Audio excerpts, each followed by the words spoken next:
അടിയങ്ങൾ ധ്യാനിക്കുന്നത് ഞങ്ങളുടെ ജീവിതത്തിൽ വളരെ അനുഗ്രഹത്തിനും നന്മയ്ക്കും ആത്മീയ വർധനവിനും അത് കാരണമാകണമേ. അടിയങ്ങളോട് ദൈവവചനം സംസാരിക്കുന്നതിനാൽ അവിടുന്ന് ഞങ്ങളെ സ്നേഹിക്കുന്നു എന്ന് ഞങ്ങൾ അറിയുന്നു. കർത്താവിൻ്റെ വഴികളിൽ നടപ്പാൻ, ദൈവഹിതം ചെയ്യുവാൻ, ദൈവനാമം അടിയങ്ങളിൽ മഹത്വമെടുക്കാൻ, കർത്താവിനോടുള്ള സ്നേഹവും ഭക്തിയും അടിയങ്ങളിൽ അധികമായി വർദ്ധിപ്പാൻ ദൈവവചന ശുശ്രൂഷ ഇടയാക്കണം. യേശു കർത്താവിൻ്റെ മഹിമയുള്ള മുഖം തിരുവഴുത്തിൽ അടിയങ്ങൾക്ക് കാണുവാൻ ഈ പകൽ സമയവും അടിയങ്ങൾക്ക് കൃപ തരണം. യേശു ക്രിസ്തുവിൻ നാമത്തിൽ തന്നെ ആമേൻ.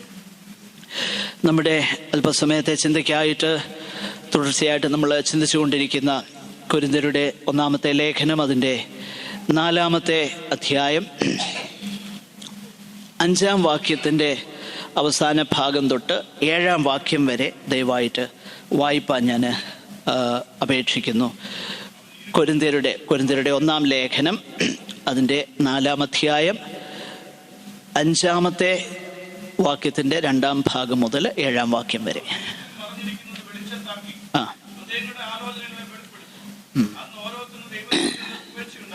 Yes. Yes.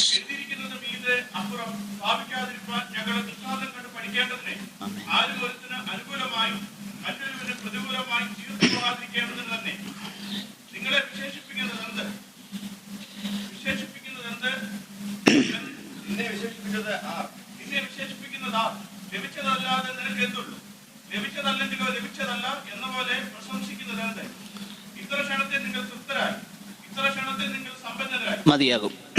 സ്തോത്രം.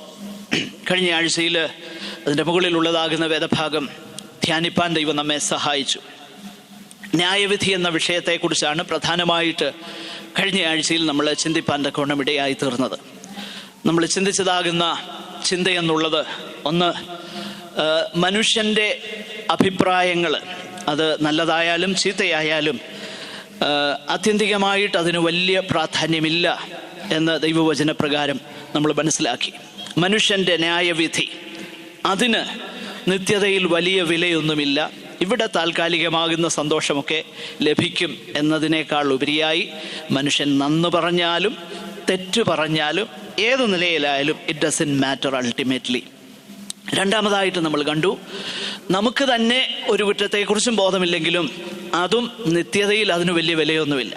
നമുക്ക് ഒരു കുറ്റത്തെക്കുറിച്ചും ബോധമില്ലെങ്കിലും അതിനാൽ നമ്മൾ ആരും നീതിമാന്മാരല്ല. അപ്പോൾ നമുക്ക് ഓൾ റൈറ്റ് ആണെന്ന് തോന്നുന്നതും നിത്യതയിൽ വലിയ വിലയുള്ള കാര്യമല്ല. ശ്രദ്ധിക്കണേ, 2 കാര്യങ്ങൾ പൗലോസ് പറഞ്ഞു. ഒന്ന്, മനുഷ്യൻ്റെ അഭിപ്രായങ്ങൾ, മനുഷ്യൻ നമ്മളെ വിധിക്കുന്ന വിധികൾ നിത്യതയിൽ വില പോകുകയില്ല. 2, നമ്മെ തന്നെ നമ്മൾ വിധിക്കുന്ന വിധികളും, ഞാൻ ഓൾ റൈറ്റ് ആണെന്നും എനിക്കതിനെക്കുറിച്ചൊക്കെ ആ കാര്യമൊക്കെ എന്ന് പറഞ്ഞ് നമ്മൾ തള്ളിക്കളയുന്ന കാര്യങ്ങളും, അതിനും നിത്യതയെ വലിയ വിലയൊന്നുമില്ല. അതാ പൗലോസ് പറഞ്ഞത്. ഞാൻ എന്നെ തന്നെ വിധിക്കുന്നതുമില്ല എന്നിട്ട് പറഞ്ഞു.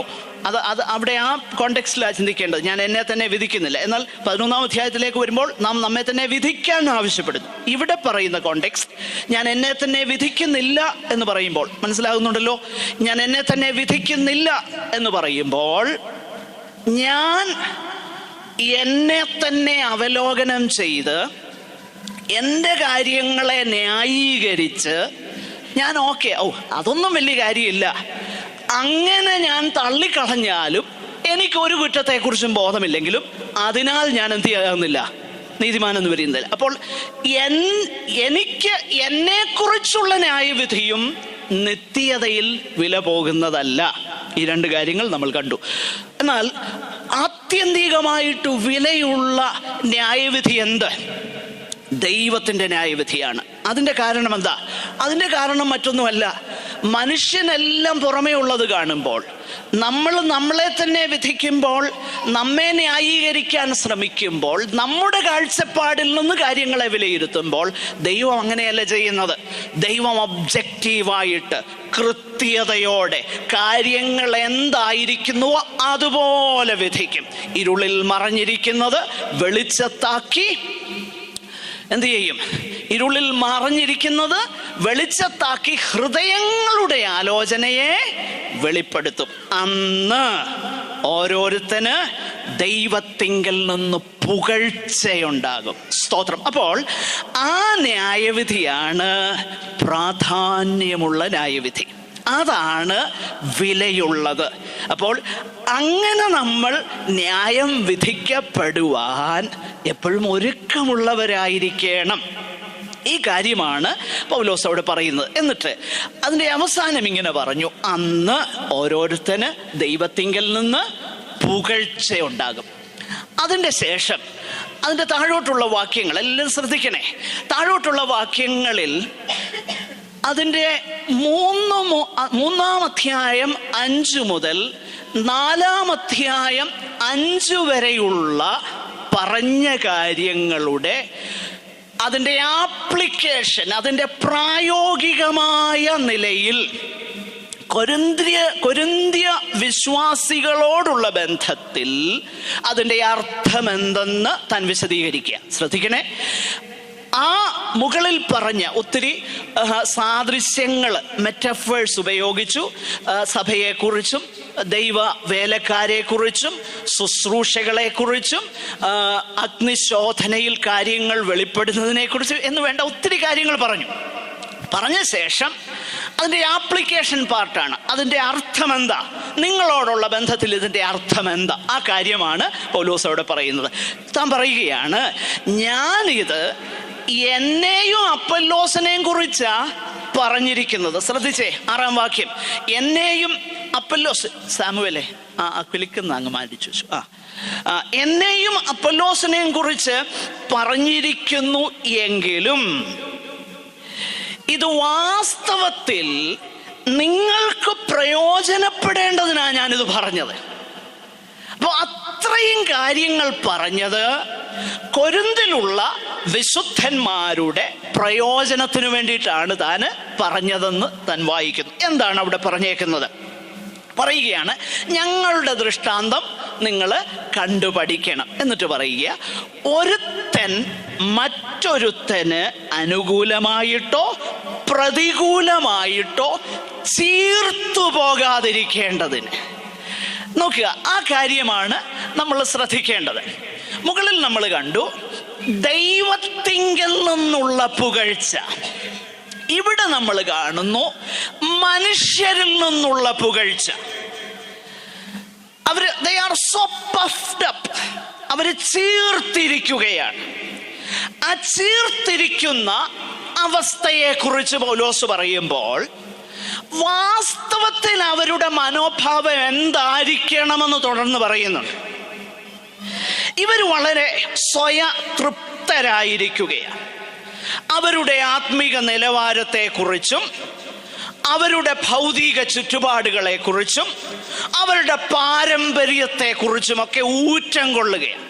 എന്നാൽ ആദ്യമേ 1-ാം അധ്യായത്തിൽ തന്നെ പൗലോസ് പറഞ്ഞു, സഹോദരന്മാരെ, നിങ്ങളുടെ വിളിയെ നോക്കുവിൻ, ലോകാഭിപ്രായ പ്രകാരം ജ്ഞാനികൾ ഏറെയില്ല, ബലമുള്ളതിനെ ലജ്ജിപ്പിപ്പാൻ ദൈവം ബലഹീനമായതും ഉള്ളതിനെ ഇല്ലായ്മയാക്കുവാൻ ഏതുമില്ലാത്തതും ജ്ഞാനമുള്ളതിനെ ലജ്ജിപ്പിപ്പാൻ ദൈവം ഭോഷത്വമായതൊക്കെയാ തെരഞ്ഞെടുത്തത് എന്നവരോട് പറഞ്ഞു. ഇതൊക്കെ പറഞ്ഞിട്ടും അവർ വളരെ സോ പഫ്ഡ് അപ്പ്, അവർ ചീർത്തിരിക്കുകയാണ്. അവർ വളരെ അവരുടേതാകുന്ന സ്റ്റാറ്റസിൽ, അവരുടേതാകുന്ന പശ്ചാത്തലത്തിൽ, അവരുടെ ആത്മീകമാകുന്ന പാരമ്പര്യത്തിൽ അത് പറയുവാൻ ചീർത്തിരിക്കാൻ ഒത്തിരി കാര്യങ്ങളുണ്ട്. 1-ാമത്തെ അധ്യായം അതിൻ്റെ 5 മുതലൊക്കെ വായിച്ചു നോക്കിക്കഴിഞ്ഞാൽ ഒരു കൃപാവരത്തിലും ഇവർക്ക് എന്തില്ല, കുറവില്ല. അപ്പോൾ കൃപാവരത്തിൻ്റെ ഒരു കുറവുമില്ലാത്തത് കൊണ്ട് ഇവർ ചീർത്തിരിക്കുകയാണ്. ഇവര് മനുഷ്യരുടെ പ്രശംസയാണ് ഇവർക്ക് വലിയ വിഷയം. അന്യോന്യം പ്രശംസിക്കുകയോ അന്യോന്യം താഴ്ത്തിക്കെട്ടുകയോ ചെയ്യുന്നതാണ് ഇവരുടെ വിനോദം. അത് അന്യോന്യമുള്ള പ്രശംസ പറയുന്നവരെ ഇഷ്ടമാണ്, നേരെ മറിച്ചുള്ള ഗ്രൂപ്പുമുണ്ട്. ഈ ഒരു പശ്ചാത്തലമാണ് പൗലോസ് പറയുന്നത്. എന്നിട്ട് പറയുകയാണ്, വാസ്തവത്തിൽ നിങ്ങളുടെ ആ പശ്ചാത്തലത്തിൽ അഹങ്കരിച്ചിരിക്കുമ്പോൾ പൗലോസ് പറയുന്നു, ഇത്ര ക്ഷണത്തിൽ നിങ്ങൾ തൃപ്തന്മാരായി. നോക്കിയേ, അവരുടെ ആത്മീയ ജീവിതം ചില വർഷങ്ങളെ ആയിട്ടുള്ളൂ. ഈ ചില വർഷങ്ങളായിരിക്കുന്ന സന്ദർഭത്തിൽ പോലും അവർ അന്യോന്യം പോരിന് വിളിച്ചും അന്യോന്യം സ്പർദ്ധയും പകയും പിണക്കവും ഇതെല്ലാം ഇവരുടെ നടുവിലുണ്ട്. ഇവർക്ക് ഭക്ഷണം കഴിപ്പാൻ ഇപ്പോഴും പ്രായമായിട്ടില്ല. ഇവരിപ്പോഴും കുടിക്കുന്നത് എന്താ? പാല. പക്ഷെ അവർക്ക് എന്താ? തൃപ്തിയായിരിക്കുന്നു. ഞങ്ങൾ വി ഹാവ് അറൈവ്ഡ്. ഇനി ഇതിനപ്പുറത്തോട്ടൊന്നുമില്ല, ഞങ്ങൾ ഓൾ റൈറ്റ് ആണ്. പൗലോസ് ഉപദേശിയോ ജോൺ ഉപദേശിയോ പത്രോസ് ഉപദേശിയോ ഏതുപദേശിയും എന്തും പറയട്ടെ, അത് ഞങ്ങൾക്ക് വിഷയമല്ല. ഞങ്ങൾ തൃപ്തരാണ്. ഞങ്ങൾ എന്തെല്ലാം കാര്യം ചെയ്യുന്നു, ഞങ്ങൾ ഏതെല്ലാം കാര്യത്തിൽ ഉപവസിക്കുന്നു, ഞങ്ങൾ പ്രാർത്ഥിക്കുന്നു, ദൈവം മറുപടി തരുന്നു. പിന്നെ ഈ ഉപദേശം ഇവിടെ ചെലക്കുന്നതൊന്നും വലിയ വിഷയമൊന്നുമല്ല. അവർ തൃപ്തരായി. ഇത്ര ക്ഷണത്തിൽ അവരെന്തായി? തൃപ്തരായി.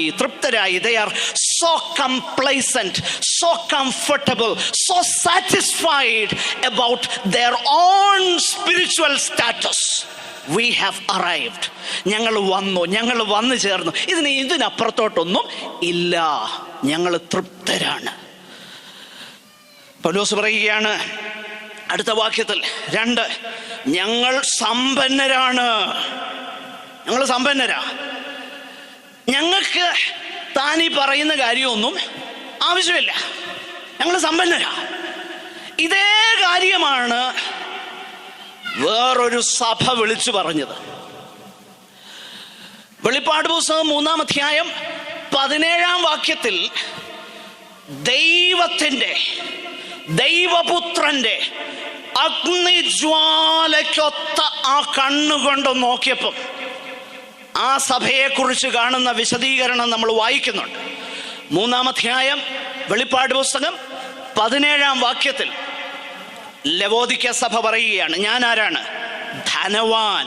പിന്നെ ഞാൻ സമ്പന്നനായിരിക്കുന്നു, എനിക്കൊന്നിനും മുട്ടില്ല. I am so rich. എനിക്ക് എന്തെല്ലാം കൃപാവരങ്ങളാണ് ഉള്ളത്. ഞാൻ ധനവാനാണ്, എനിക്കൊന്നിൻ്റെ ആവശ്യമില്ല. ഇവരൊന്നും പറയുന്നതിൻ്റെ ആവശ്യകത ഇല്ല. ഡെയിലി വേദപുസ്തകം വായിക്കണ്ടേ? അത് സമ്പന്നരല്ലാത്തവർക്കായി. എനിക്കെന്താ ഇനി ആവശ്യം? ബൈബിൾ ക്ലാസ് അറ്റൻഡ് ചെയ്യേണ്ടത് അതറിയാൻ വയ്യാത്തവർക്കാ. എനിക്കെന്താ അതിൻ്റെ ആവശ്യം? കൂട്ടായ്മകള് അത് ശിശുക്കൾക്ക് വേണ്ടിയിട്ട്. ഞാൻ അറൈവ്ഡ്, ഞാൻ സമ്പന്നനായിരിക്കുന്നു, എനിക്ക് ഒന്നിനും മുട്ടില്ല. പക്ഷെങ്കിൽ ദൈവപുത്രൻ പറയുന്നത് എന്താ? നീ നിർഭാഗ്യവാനും അരിഷ്ടനും ദരിദ്രനും കുരുടനും നഗ്നനുമെന്ന് അറിയാതെ ഇരിക്കുന്നു. കുരുടനായിരിക്കുന്നത് വിഷയമല്ല, നഗ്നനായതും പ്രശ്നമല്ല, ദരിദ്രനായിരിക്കുന്നതും വിഷയമല്ല. ശ്രദ്ധിക്കണേ, ഇതൊന്നും വിഷയമല്ല. അതൊക്കെ ഉണ്ടായെന്നിരിക്കും. പക്ഷെങ്കിൽ ഏറ്റവും വലിയ അപകടം എന്ത്? ഇങ്ങനെയൊക്കെ ആണെങ്കിലും അതൊന്ന് അക്നോളജ് ചെയ്യാൻ മനസ്സില്ലാത്തത് കൊണ്ട് ജീവിതകാലം മുഴുവനും അങ്ങനെ തന്നെ നീ ആയിരിക്കും. ഇതാ വലിയ അപകടം. പ്രിയരെ, ഞാൻ പറയട്ടെ, നമ്മുടെ ജീവിതത്തിൽ പ്രശ്നങ്ങളില്ലെന്നല്ല, നമ്മൾ ദൈവത്തെ അനുസരണക്കേട് കാണിക്കുന്നില്ല. പലപ്പോഴും നമ്മൾ ചെയ്യാറുണ്ട്. പൗലോസ് തന്നെ പറഞ്ഞല്ലോ, എനിക്ക് ഒരു കുറ്റത്തെക്കുറിച്ചും ബോധമില്ലെങ്കിൽ ഞാൻ എന്തല്ല അതിനാൽ. ഇതാ പ്രശ്നം. എനിക്ക് ബോധമില്ല, പക്ഷെ ഞാൻ അതിനാൽ നീതിമാനം അല്ല എന്ന തിരിച്ചറിവില്ലെന്നുള്ളതാ ഇവരുടെ പ്രശ്നം.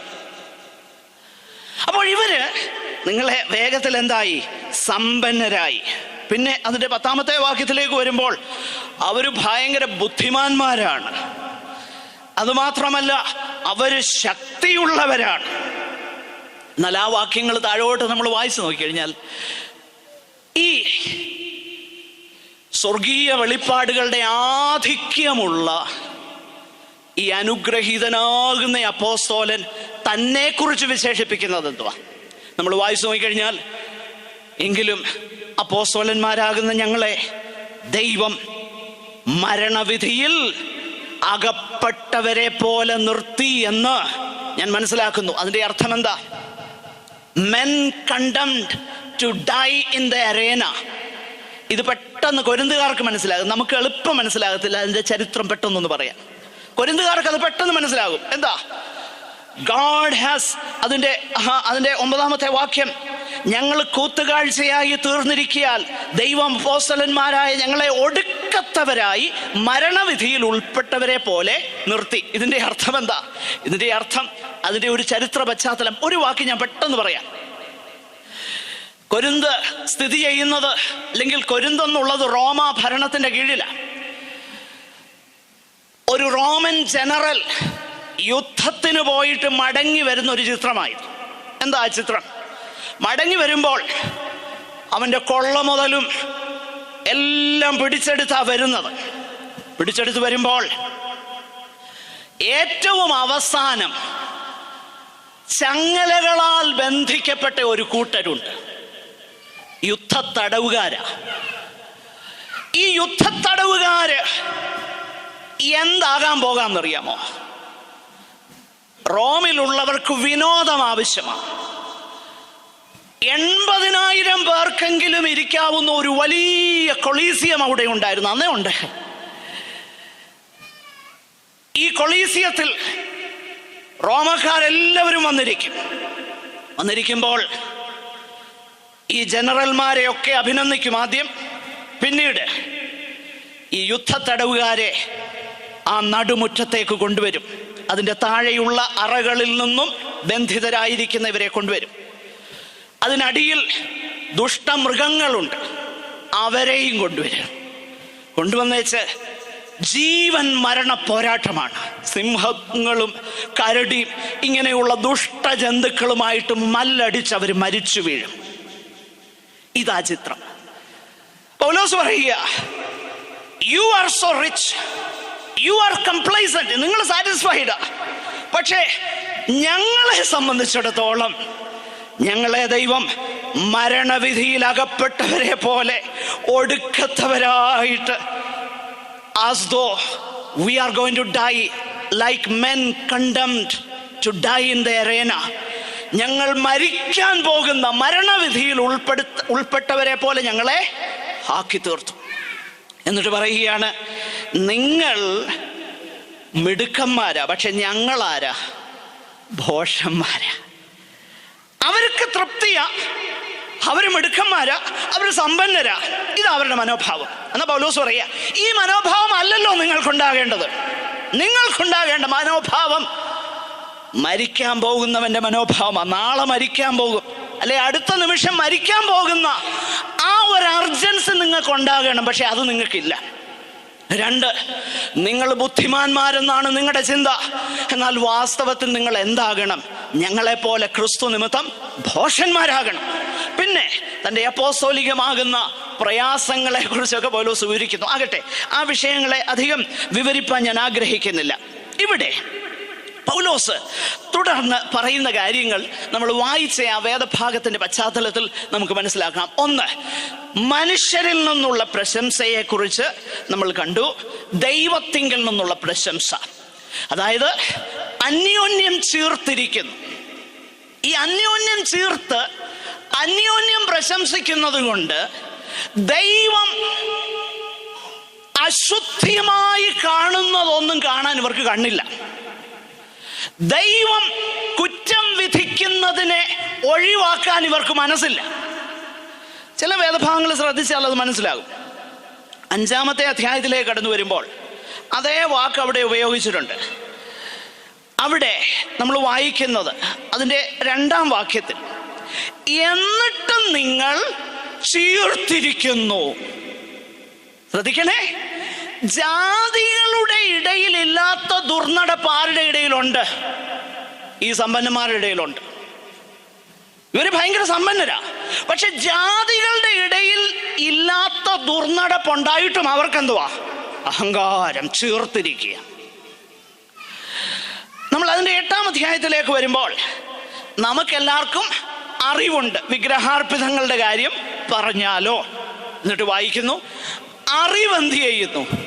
ചീർപ്പിക്കുന്നു. തലയ്ക്കുള്ള അറിവ് മാത്രമേ ഉള്ളെങ്കിൽ അതെന്തുണ്ടാക്കും? ചീർപ്പുണ്ടാക്കും. എന്നാൽ സ്നേഹമോ ആത്മീയ. അപ്പോ അറിവുണ്ട്, പക്ഷെ എന്തില്ല?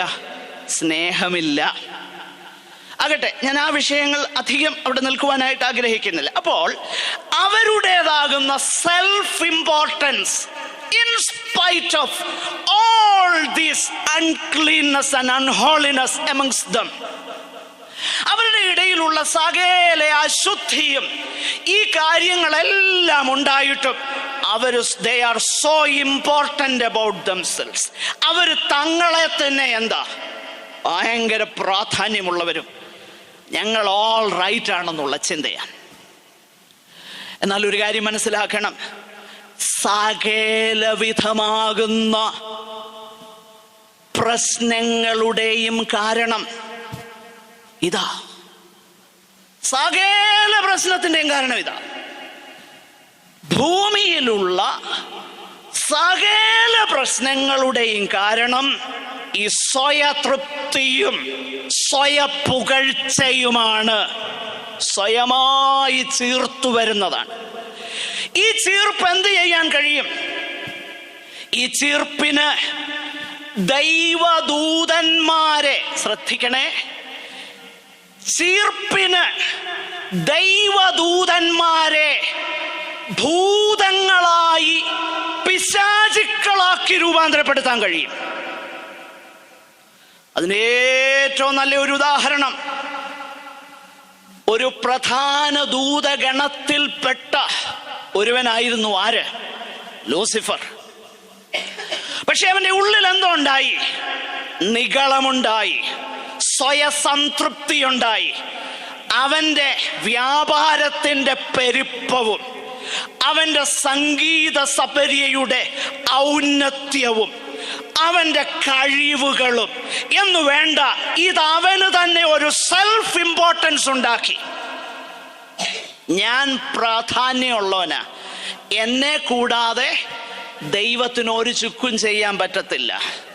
ഇനിയും എനിക്ക് വേണ്ടത് ദൈവസിംഹാസനത്തിന്റെ മുകളിൽ ഒരു സിംഹാസനം ആവശ്യം. ഇത് ചെയ്തില്ല, മനസ്സിൽ ചിന്തിച്ചതേ ഉള്ളൂ, അവൻ വെട്ടേറ്റു നിലത്തു വീണുപോയി. ഒരു നല്ല ദൂതനെ ദുഷ്ടപിശാചാക്കിയത് നിഗളമാണ്, ചീർപ്പാണ്. അതാ ദൈവവചനം നമ്മളെ പഠിപ്പിക്കുന്നത്. മനുഷ്യന്റെ പുകഴ്ച, മനുഷ്യന്റെ സ്വയതൃപ്തി, മനുഷ്യന്റെ തെറ്റായ സംതൃപ്തി, ഇതെല്ലാം അപകടമാണ്. ഇതേ വിഷം ഇവൻ ഏദനിൽ ആദിമ പിതാക്കന്മാരിൽ കുത്തിവെച്ചു, ആദാമിൽ ഹൗവയിൽ. എന്നിട്ട് അവരോട് പറഞ്ഞു, ഇങ്ങനൊന്നും ഇരുന്നിട്ടൊന്നും കാര്യമില്ല, ദൈവത്തെ പോലെ ആകണം. അവിടെ തുടങ്ങി മനുഷ്യന്റെ പതനം. നോക്കണേ, അവന്റെ സ്വയ പ്രാധാന്യതയും സ്വയ സംതൃപ്തിയും അവന്റെ അഹംഭാവവും മനുഷ്യന്റെ വീഴ്ചയ്ക്ക് കാരണമായി തീർന്നു.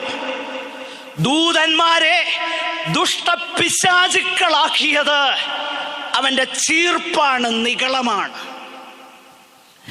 അപ്പൊ അതുകൊണ്ടാണ് പൗലോസ് പറയുന്നത്, ഞാൻ ഇത്രയും കാര്യം എഴുതിയത് നിങ്ങളെ സംബന്ധിച്ച, നിങ്ങളെ ബുദ്ധി പഠിപ്പിക്കാനാ. നിങ്ങൾ അന്യോന്യം എന്തിരിക്കുക? ഒരുത്തനോടൊരുത്തൻ പ്രശംസ മേടിച്ച് ചീർത്തിരിക്കുക. പ്രിയരെ, ഒരു പ്രധാനപ്പെട്ട വാക്യം കൂടെ ഞാനൊന്ന് കാണിക്കട്ടെ. ഞാനത് ശ്രദ്ധിച്ചിട്ടില്ല ഇതുവരെ. ഈ കഴിഞ്ഞ ദിവസം അത് ശ്രദ്ധിപ്പാനിടയായി തീർന്നു. വായിച്ചിട്ട് ഒത്തിരി പ്രാവശ്യം വായിച്ചിട്ടുണ്ട്, പക്ഷെ അത് ശ്രദ്ധിച്ചത് കഴിഞ്ഞ ദിവസം. ഇങ്ങനെയുള്ള ഒത്തിരി പ്രകാശനങ്ങൾ ദൈവം നമുക്ക് തരും. അതോർത്ത് ഞാൻ ദൈവത്തിന് സ്തോത്രം ചെയ്യുക.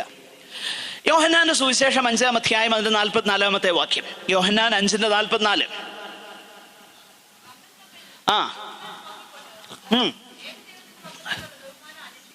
നോക്കുക, തമ്മിൽ തമ്മിൽ ബഹുമാനം മേടിക്കുക. ഒരാൾ വന്ന് വേറൊരാളെ പൊന്നാടെ എണീക്കുന്നു, മറ്റൊരാൾ വന്ന് വേറൊരാളെ വേറെ എന്തെങ്കിലുമൊക്കെ കൊടുക്കുന്നു, ബഹുമാന പദങ്ങൾ വിളിക്കുന്നു, ദൈവത്തിന് കൊടുക്കേണ്ട മഹത്വം.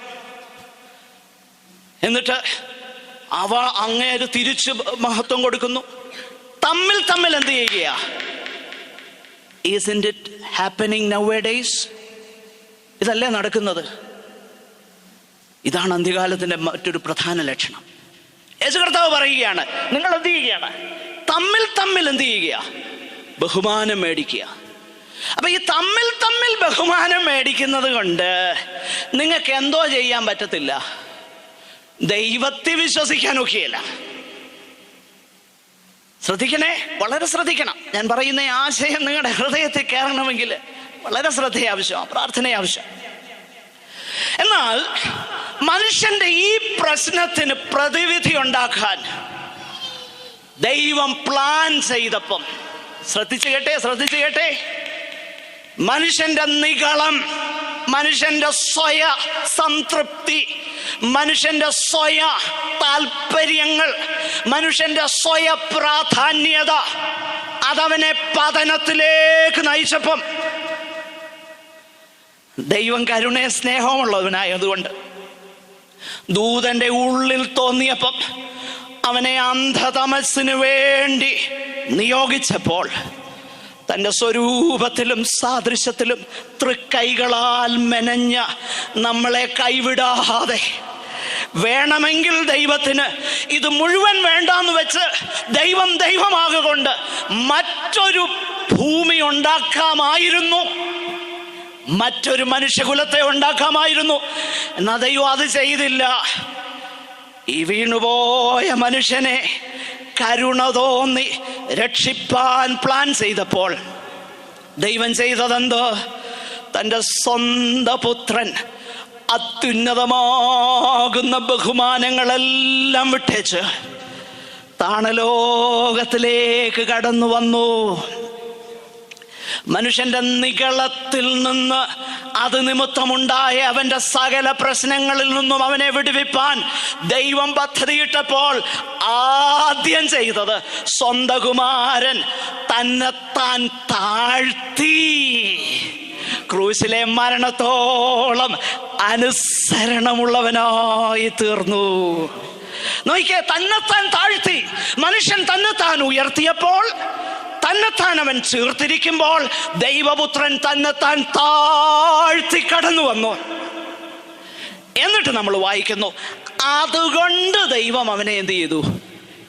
അപ്പോൾ ദൈവപുത്രൻ നമ്മളോട് സകലത്തിലും സദൃശ്യനായി തീരുവാൻ അവിടുന്ന് മനസ്സായപ്പോൾ നമ്മുടെ താഴ്ചയിൽ, പക്ഷെ നമ്മൾ ഓർത്തത് നമ്മൾ പൊങ്ങിയിരിക്കുകയാണെന്നാ, നമുക്കെല്ലാം അറിയാമെന്നാ ചിന്ത. എന്നാൽ നമ്മുടെ താഴ്ചയെ തിരിച്ചറിഞ്ഞ് മനസ്സിലാക്കി എനിക്കത് തിരിച്ചറിയാതിരുന്നപ്പോൾ എൻ്റെ അവസ്ഥയിലേക്ക് താണിറങ്ങിയിട്ട് വന്നിട്ട് എന്നോട് പറഞ്ഞു, കുഞ്ഞെ നിന്റെ അവസ്ഥ ഇതാ, പക്ഷേ നിന്നെ ഇവിടെ നിന്ന് ഉയർത്താൻ എനിക്കൊരു പദ്ധതിയുണ്ട്, ദൈവത്തിങ്കൽ നിന്നൊരു പുകഴ്ച നിനക്ക് തരാൻ പദ്ധതിയുണ്ട്. പ്രൊവൈഡഡ്.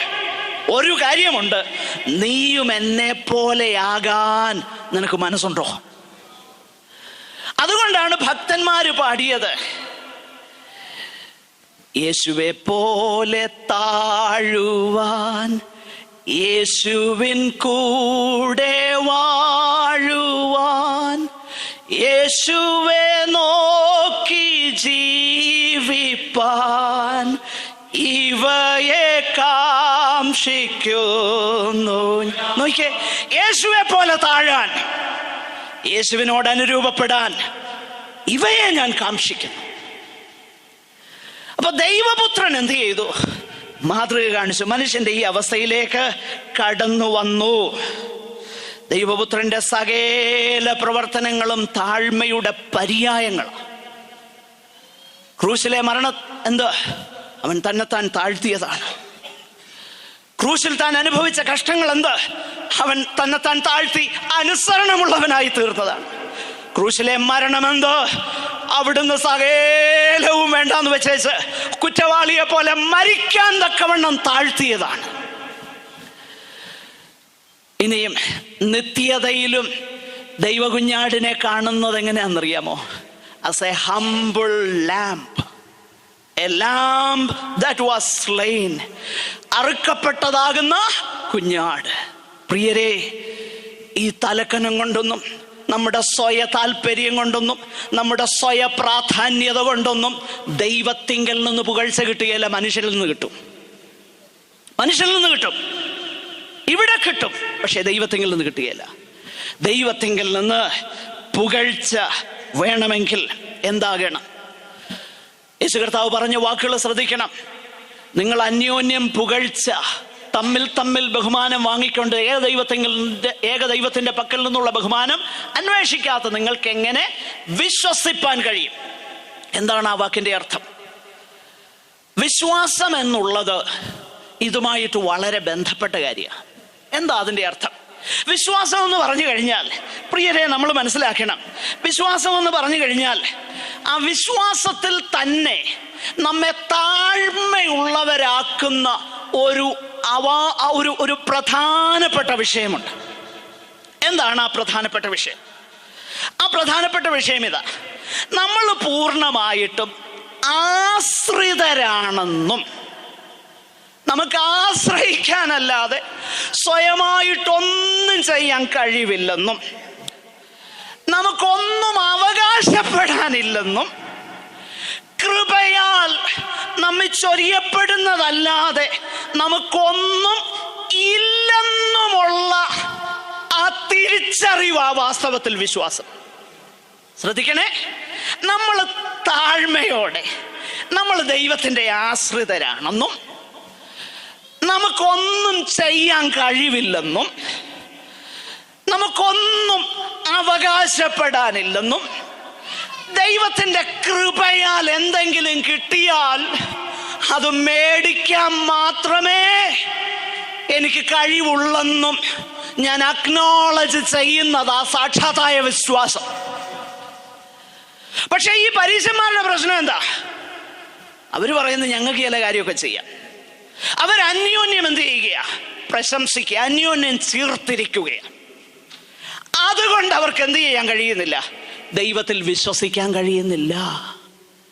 ഈ അന്യോന്യ പുകഴ്ചയുള്ളത് ഈ മനുഷ്യനെ പൊക്കുന്നിടത്തൊന്നും ദൈവനാമം മഹത്വപ്പെടുകയുമില്ല. അവിടെ വിശ്വാസം എന്ന് പറയുന്നതിൻ്റെ കണിക പോലുമില്ല. ഞാൻ അതുകൊണ്ടാണ് പറയുന്നത്.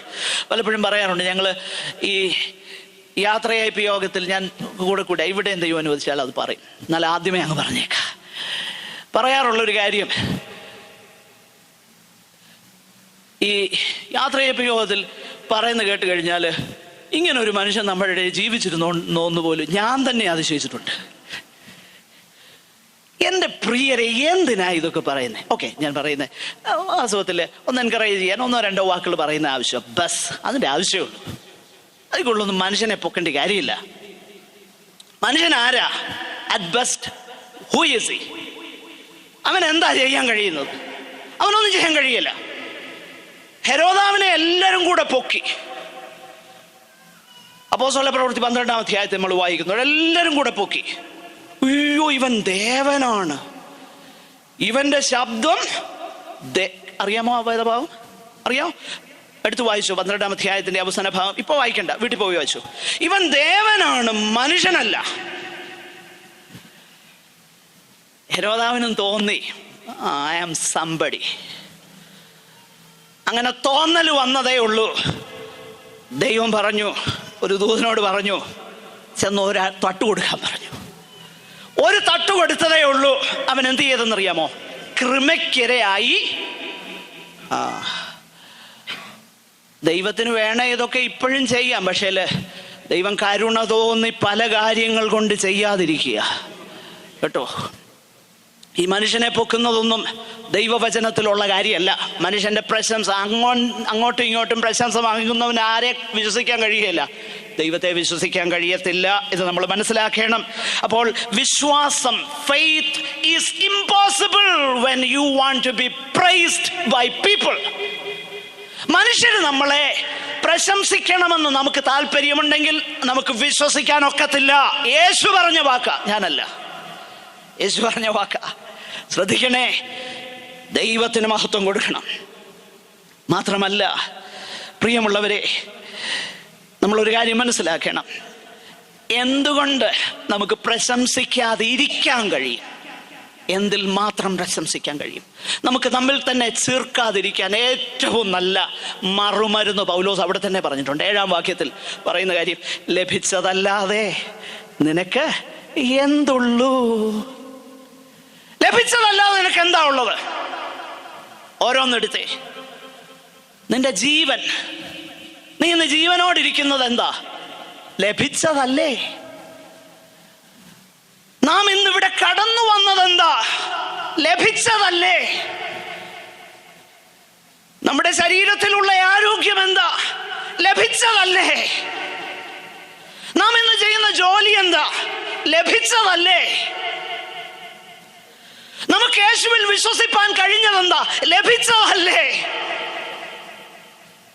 ഓരോന്നെടുക്ക്. ലഭിച്ചതല്ലാതെ നിനക്ക് എന്തുള്ളൂ? ലഭിച്ചതാണെന്ന് തിരിച്ചറിയുമ്പോ മനസ്സിലാക്കാൻ കഴിയും, എൻ്റെ പൊന്നു കർത്താവേ, ഞാൻ നേടിയതായിട്ടൊന്നുമില്ല, ലഭിച്ചതേ ഉള്ളല്ലോ. ഈ തിരിച്ചറിവ് വരുമ്പോൾ താഴ്മയോടെ ജീവിക്കാൻ നമുക്ക് കഴിയും. പ്രിയരെ, യേശു കർത്താവ് തൻ്റെ ഐഹിക ശുശ്രൂഷയിൽ 2 പേരെ മാത്രമേ പുകഴ്ത്തി പറഞ്ഞുള്ളൂ. ഈ 2 പേരും ജാതികളായിരുന്നു. ഞാൻ ഈ കഴിഞ്ഞ ദിവസം അത് വായിച്ചപ്പോൾ എനിക്ക് ഭയങ്കര സന്തോഷം തോന്നി. 2 വ്യക്തികളെ യേശു, യോഹന്നാനെ കുറിച്ച് പറഞ്ഞത് അത് വേറൊരു വിഷയം. 2 വ്യക്തികളെ പുകഴ്ത്തി പറഞ്ഞിട്ടുള്ളൂ ജനസമൂഹത്തിന്റെ മുൻപിൽ. ഈ 2 വ്യക്തികൾ ആരാന്നറിയോ? ഒന്ന്, മത്തായി സുവിശേഷം 8-ാം അധ്യായത്തിൽ അതിന്റെ 5 എടുത്ത് വായിക്കണ്ട, വീട്ടിൽ പോയി റെഫറൻസ് രേഖപ്പെടുത്തി വീട്ടിൽ പോയി വായിച്ചു. ഒരു ശതാധിപനെ കുറിച്ച് പറഞ്ഞിട്ടുണ്ട്. ശതാധിപൻ പറഞ്ഞു, എൻ്റെ ബാല്യക്കാരൻ സുഖമില്ലാതെ കിടക്കുന്ന, ദയവ് ചെയ്ത് വന്നവനെ സൗഖ്യം. പകുതിയായപ്പം ആളയച്ചു പറഞ്ഞു, അയ്യോ മഹോന്നതനാകുന്ന ദൈവപുത്ര യേശുവേ, അവിടുന്ന് എൻ്റെ പുരയ്ക്കകത്ത് വരാൻ ഞാൻ യോഗ്യനല്ല. ഞാനും അധികാരത്തിൻ്റെ കീഴിലുള്ളൊരു മനുഷ്യനാണ്. ഒരുവനോട് പോകാമെന്ന് പറഞ്ഞാൽ അവൻ പോകും, ഒരുവനോട് വരാൻ പറഞ്ഞാൽ അവൻ വരും. അതുകൊണ്ട് ദയ തോന്നി ഒരു വാക്ക് കൽപ്പിച്ചാലും അവിടുന്ന് എൻ്റെ വീട്ടിലേക്ക് വരാൻ ഞാൻ യോഗ്യനല്ല. യേശു പറഞ്ഞത് ഇതാണ്, ഇസ്രായേലിൽ കൂടെ ഇത്ര വലിയ വിശ്വാസം ഞാൻ കണ്ടിട്ടില്ല. യേശുവേ, വാട്ട് ഡു യു മീൻ? അവിടുത്തെ അമ്മ മറിയെ പോലും ഇത്രയും വിശ്വാസമില്ലേ? യേശു കർത്താവ് മറുപടി പറയും, yes, I do mean what I said. ഞാൻ പറഞ്ഞത് അർത്ഥമാക്കുന്നു. ഇസ്രായേലിൽ പോലും ഇത്ര വലിയ വിശ്വാസം ഞാൻ കണ്ടിട്ടില്ല. ആരെ കുറിച്ചാ പറഞ്ഞത്? അവിടുന്ന് എൻ്റെ പുരയ്ക്കകത്ത് വരാൻ ഞാൻ യോഗ്യനല്ല കർത്താവേ. അപ്പൊ വിശ്വാസവും താഴ്മയും ഒന്നിച്ചു പോന്ന കാര്യ.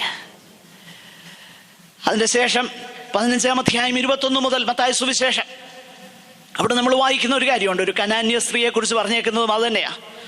അയ്യോ ദാവീദ് പുത്ര, എൻ്റെ മകള് ഭൂതോപദ്രവം ബാധിച്ച് കഷ്ടപ്പെടുന്ന, ദയതോന്നി അവളെ ഒന്ന് സുഖമാക്കണമേ. യേശു പറഞ്ഞു, നോ. ആദ്യം ഒരു മറുപടിയും കൊടുത്തില്ല.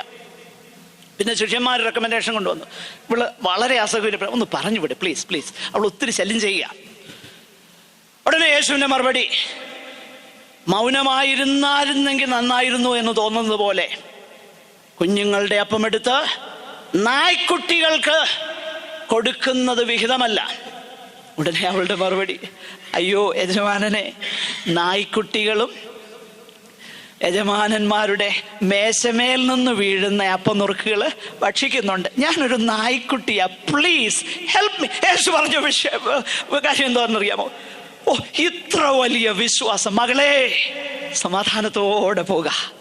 നോക്കിയേ, നമ്മൾ മനസ്സിലാക്കണം, ഇതാ ദൈവം നമ്മളെ. അപ്പൊ ദൈവത്തിൽ നിന്ന് പുകഴ്ച ഉണ്ടാകണമെങ്കിൽ ഇതാ വേണ്ടിയത്. മനസ്സിലായോ?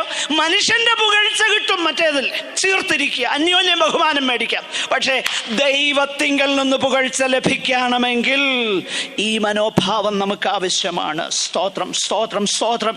എൻ്റെ പ്രിയരെ, നമ്മൾ മനസ്സിലാക്കണം, കർത്താവ്, ഹല്ലേലൂയ, നമ്മൾ പലപ്പോഴും നമ്മുടേതാകുന്ന പശ്ചാത്തലത്തിൽ നമ്മൾ ഊറ്റം കൊള്ളാറുണ്ട്.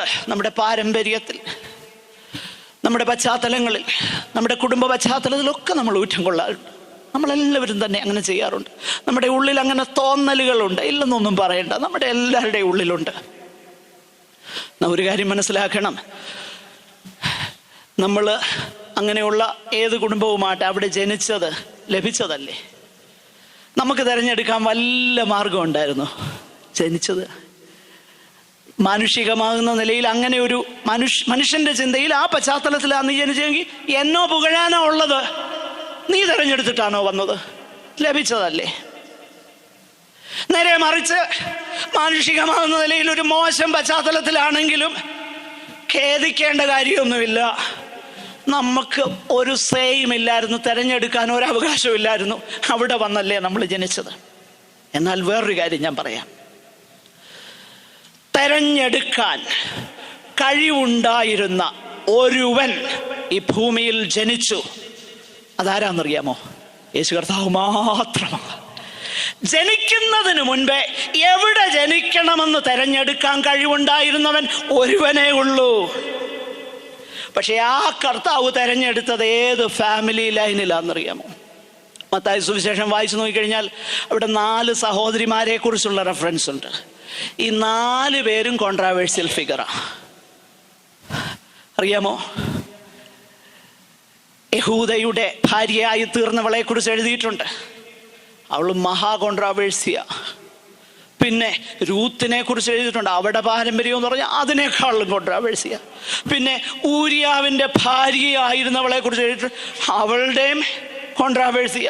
പിന്നെ രാഹാബിനെ കുറിച്ച് എഴുതിയിട്ടുണ്ട്. അയ്യോ, എന്നോ അപവാദ പ്രചരണങ്ങൾക്ക് വിധേയരായണവർ.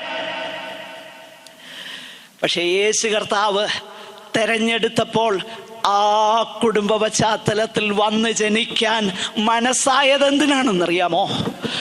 ആർക്കും കുടുംബ പശ്ചാത്തലത്തെ കുറിച്ച് ഊറ്റം കൊള്ളാനില്ല.